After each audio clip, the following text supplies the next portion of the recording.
to keep private certain facts that only the killer would know, facts that might later prove valuable in an interrogation of a suspect.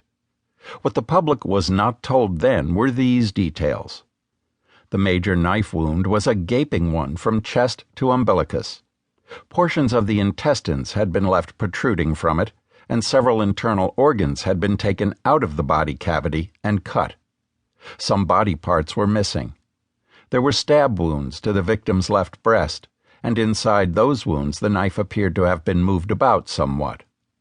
Animal feces had been found stuffed into the victim's mouth. There was also evidence that some of the woman's blood had been collected in a yogurt container and drunk. The local police were both horrified and mystified, and Russ Vorpagel was alarmed too, because from what he knew of sexual homicide, it was clear to him, as it was immediately obvious to me, that we had to act quickly. There was a distinct danger that the killer of Terry Wallen would strike again. The high level of violence, reflected in the ghastly crime scene, made that almost a certainty. Such a killer would not be satisfied with one homicide. An entire string of killings might follow. I was due to go out to the West Coast to teach at one of our road schools on the following Monday, and we made arrangements that would allow me to arrive on the Friday before that, though on the same taxpayer nickel, and help Russ look into this crime. It was going to be the first time that I was able to go on site with a profile, and I looked forward to it. Russ and I were both so convinced of the likelihood of the slayer striking again, however, that we shot back and forth a bunch of teletypes, and I did a preliminary profile of the probable offender. Criminal profiling was a relatively young science, or art then, a way of deducing a description of an unknown criminal based on evaluating minute details of the crime scene, the victim, and other evidentiary factors.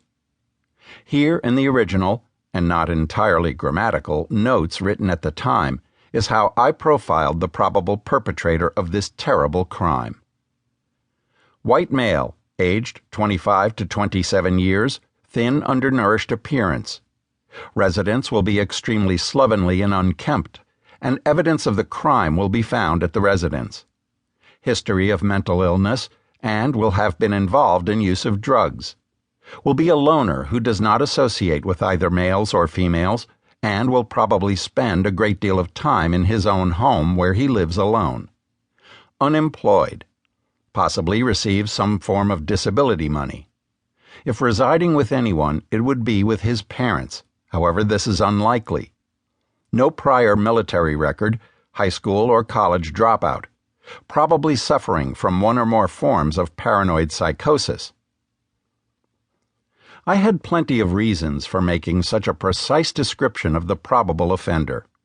Though profiling was still in its infancy, we had reviewed enough cases of murder to know that sexual homicide, for that's the category into which this crime fit, even if there was no evidence of a sex act committed at the scene, is usually perpetrated by males, and is usually an intraracial crime, white against white or black against black.